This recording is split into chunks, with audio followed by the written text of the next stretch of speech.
ॐ श्री गणेशाय नमः। ॐ श्री हनुमते नमः। ॐ पञ्चमुखी हनुमते नमः। पञ्चमुखी हनुमते नमः। पञ्चवक्त्रं महाभीमं त्रिनेत्रं च महाबलम् सिंहिका गर्भसम्भूतं हनुमन्तं नमाम्यहम्। ॐ हनुमते रक्ष रक्ष सर्वतो माम्। ॐ हनुमते रक्ष रक्ष सर्वतो माम्। पूर्वे हनुमान् कपिमुखधारी रक्षतु माम्। दक्षिणे नारसिंहवपुर्मान् सदा पातु। पश्चिमे गरुडरूपवान् रक्षतु। उत्तरदिशि वराहरूपः सदा रक्षतु माम्। ऊर्ध्वे हयग्रीवविग्रह पातु मे शिरः। अधस्तात् ब्रह्मास्त्ररूपः पातु पादयुग्मं सदा मम।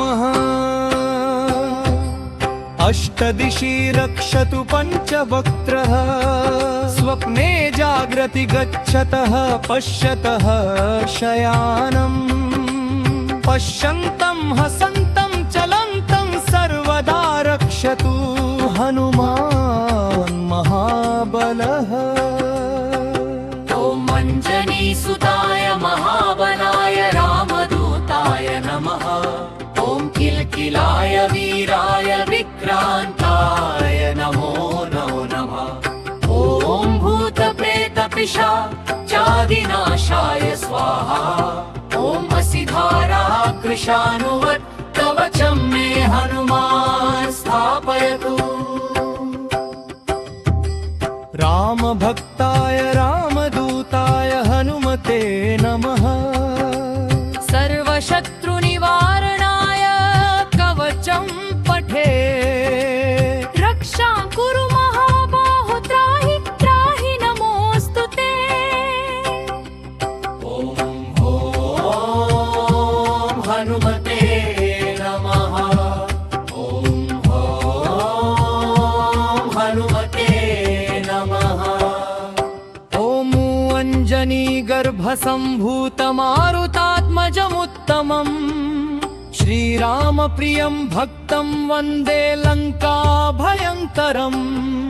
पञ्चमुखं धरदेवं हनुमन्तं नमाम्यहम्। पूर्वं तु वानरं वक्त्रं कोटिसूर्यसम्प्रभम्।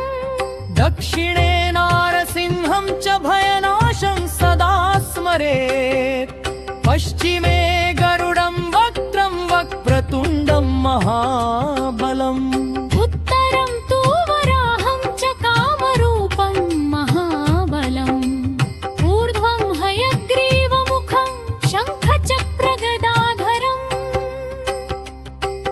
एवं पञ्चमुखं रूपं हनुमन्तं महाबलम्।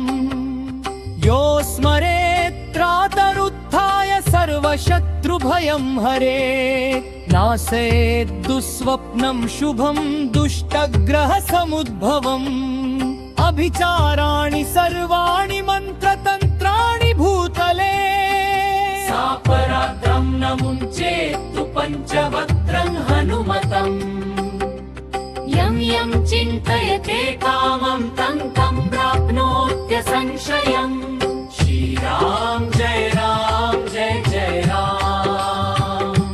श्रीराम जय जय राम। ॐ हनुमते रुद्रावताराय नमः।